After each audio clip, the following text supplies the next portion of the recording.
책에 아직 비트코인의 버블은 발생하지 않았다라고 얘기를 했는데, 저는 그 버블이 지금도 발생하지 않았다라고 보고 있는데, 뭐 예를 들면 정말로 전략적으로 미국에서 비축을 한다든지, 아니면은 기관들이 정말 비트코인을 인정을 하고 모두가 인정하는 순간에 비트코인의 버블은 한번 발생할 거라고 보고 있거든요. 지금 뭐 다음 사이클까지는 변동성이 굉장히 클 거라고 하는데, 그 이후에도 계속해서 비트코인의 변동성을 클지 한번 생각을 해보셨으면 좋겠습니다.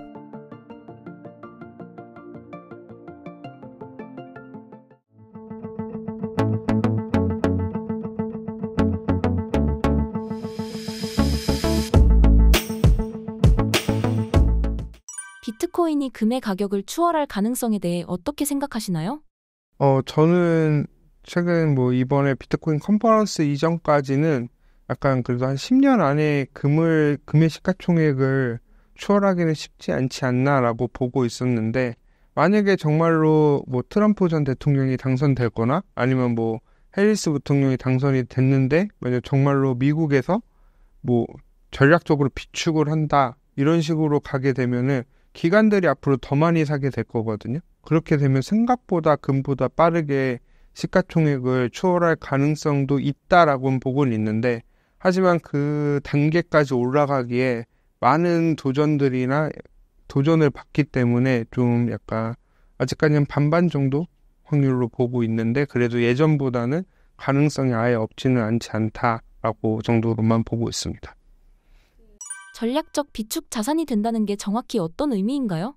그러니까 쉽게 말하면 저희가 우리나라 같은 경우는 약간 환율 변동성이 크기 때문에 약간 그 기축 그 통화나 약간 금가 같은 거를 모아가는 거거든요. 그런 리스크 발생을 위해서 모아가는 자산인데, 미국도 약간 여러 가지 변수를 대비해서 약간 기축 통화들, 뭐 엔화나 뭐 유로화 같은 거를 모아가고 금 같은 걸 모아가는 것처럼 비트코인도 그러한 자산에 편입시켜서 비트코인을 꾸준히 모아서 이제 어느 정도 확보를 해놓겠다라고 되어 있는데, 비트코인은 딱 공급량이 제한돼 있기 때문에 미국의 정부에서 그런 식으로 매집을 하면은 장기적으로 어쨌든 공급이 줄기 때문에 가격에 대한 상승의 요인은 분명 긍정적으로 작용할 거라고 보고 있습니다. 비트코인이 안정적인 자산으로 인정받을 가능성은 얼마나 될까요?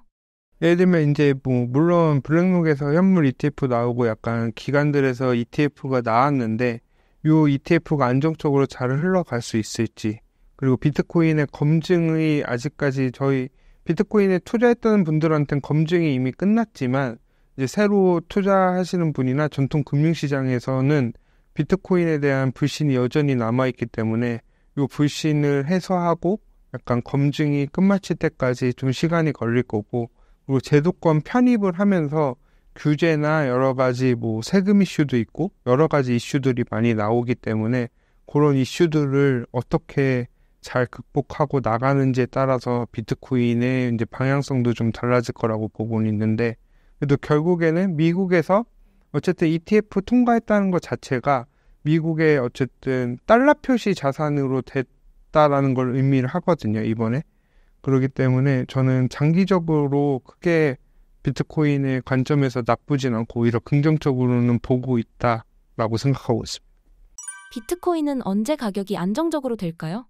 그러니까 제 책에 아직 비트코인의 버블은 발생하지 않았다라고 얘기를 했는데, 저는 그 버블이 지금도 발생하지 않았다라고 보고 있는데, 만약에 뭐 예를 들면 정말로 전략적으로 미국에서 비축을 한다든지, 아니면은 기관들이 정말 비트코인을 인정을 하고 모두가 인정하는 순간에 비트코인의 버블은 한번 발생할 거라고 보고 있거든요.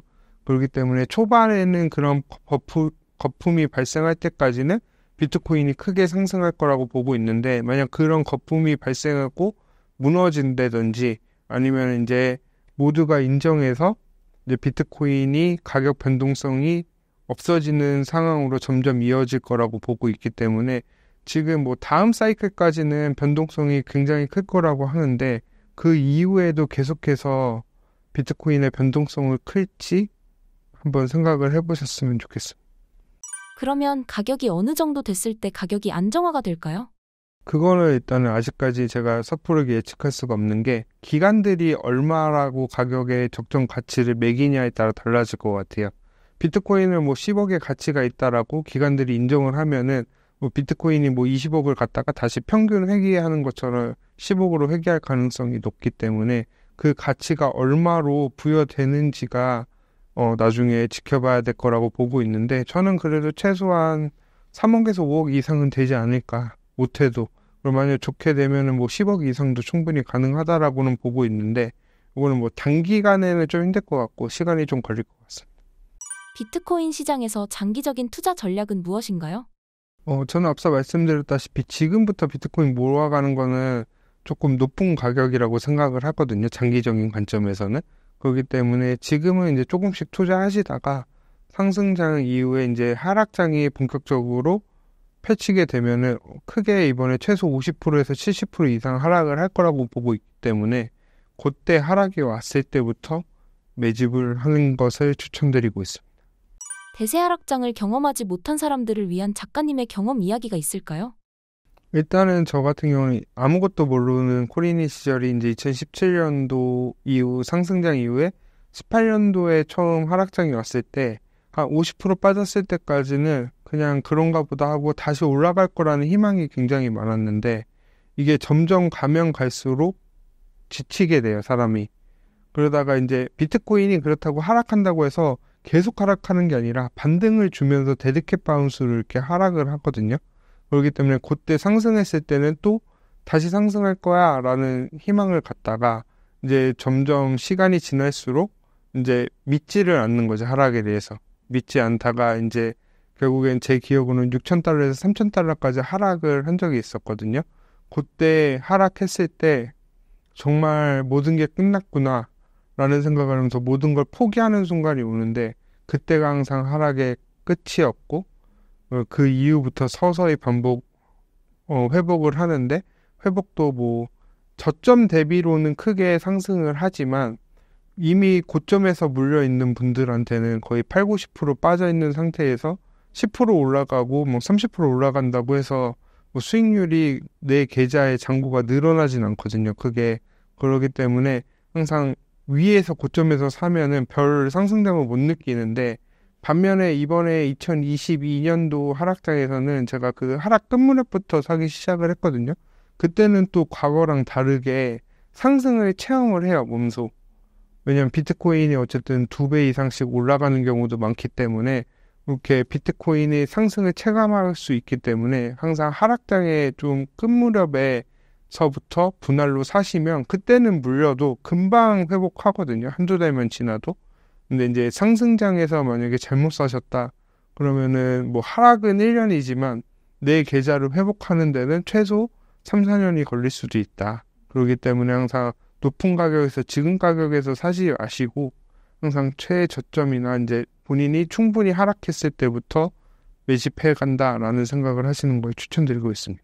다 버틸 수 있을 거라고 항상 사람들이 말씀을 하시거든요. 근데 저도 그럴 줄 알고, 근데 생각보다 그게 쉽지 않아요. 이게 또 일상생활에도 지장을 주고, 괜히 누가 아무 얘기도 안 했는데 제가 기분 나쁘고 이러면서 인간관계까지도 틀어지니까, 저는 약간 높은 가격에서 굳이 사지 마시고 조금 장기적으로 천천히 좀 하셨으면 좋겠다라고 생각하고 있습니다. 작가님께서 겪으신 가장 힘든 경험이 있을까요? 과거에는 2017년도랑 뭐 2021년도까지만 하더라도 비트코인에 대해서 입을 언급을 할 수가 없었어요. 그걸 하면은 그때는 뭐 투기꾼이다, 뭐 도박이나 마약하는 사람 수준의 취급을 받았기 때문에 누구한테 말을 못하고 혼자 이겨내야 된다는 게 굉장히 힘들었거든요. 그렇기 때문에 그게 저는 굉장히 힘들었어요. 근데 지금은 그래도 뭐 비트코인 투자하다 많이 손실 봤어요, 이렇게 좀 자유롭게 예전보다는 얘기할 수 있기 때문에 그 부분이 좀 많이 해소됐다라고 하지만, 그래도 내가 크게 손실 보고 있는 거를 남들한테 얘기하기가 굉장히 힘들거든요.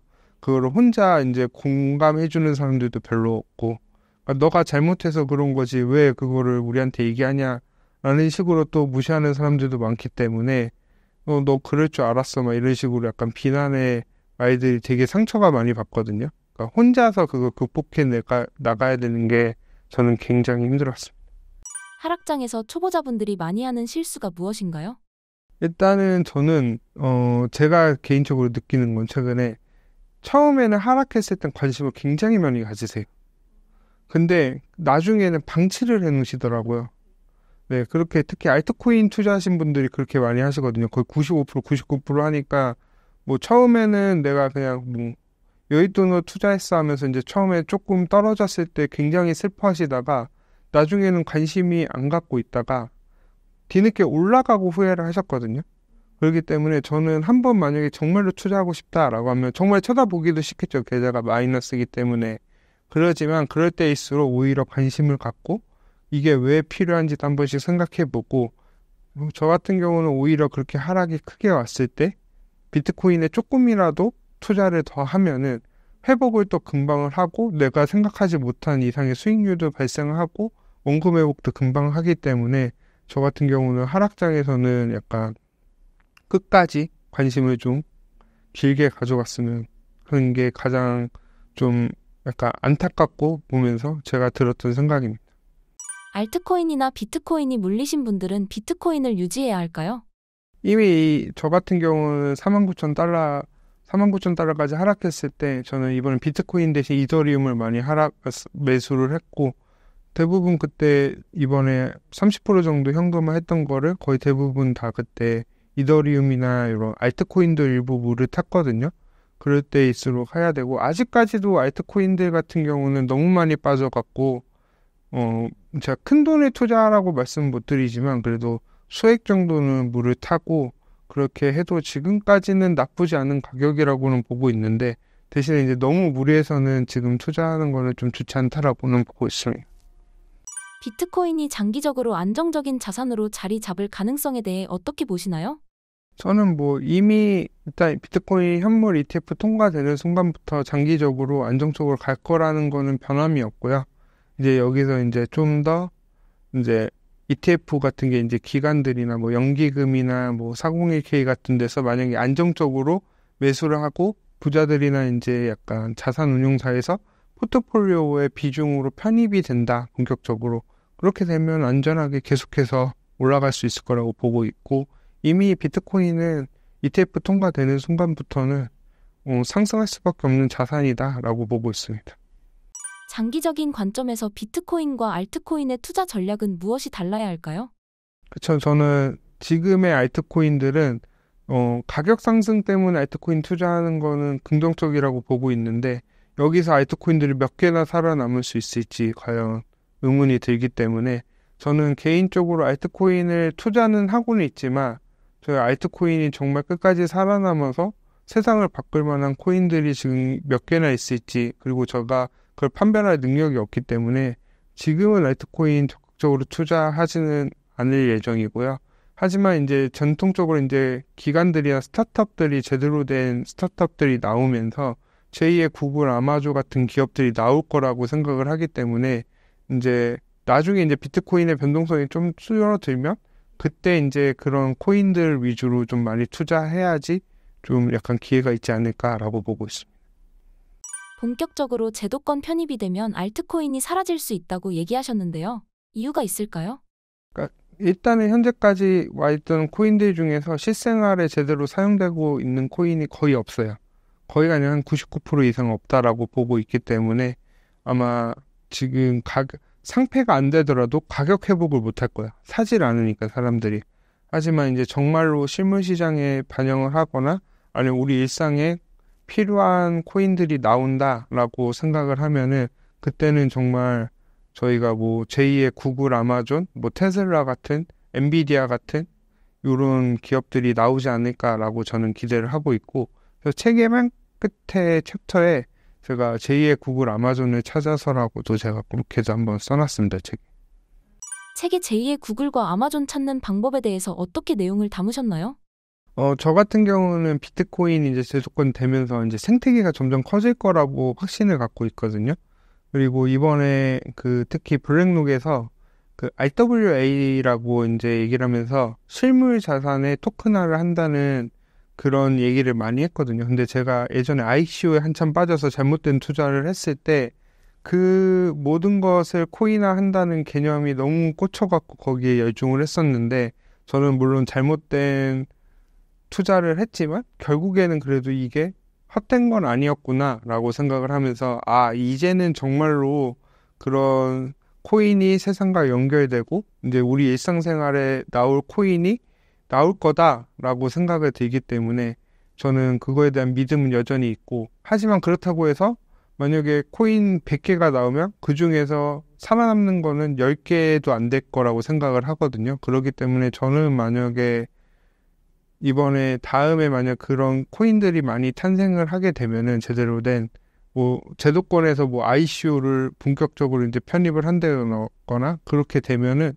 한 100만 원씩 막 여러 개 코인들에 계속 묻어놓고 그 코인이 사라지든지 아니면 정말 크게 100배, 1000배 이상 수익을 가져갈 건지에 대해서 한 10년 이상 투자할 생각은 갖고는 있습니다.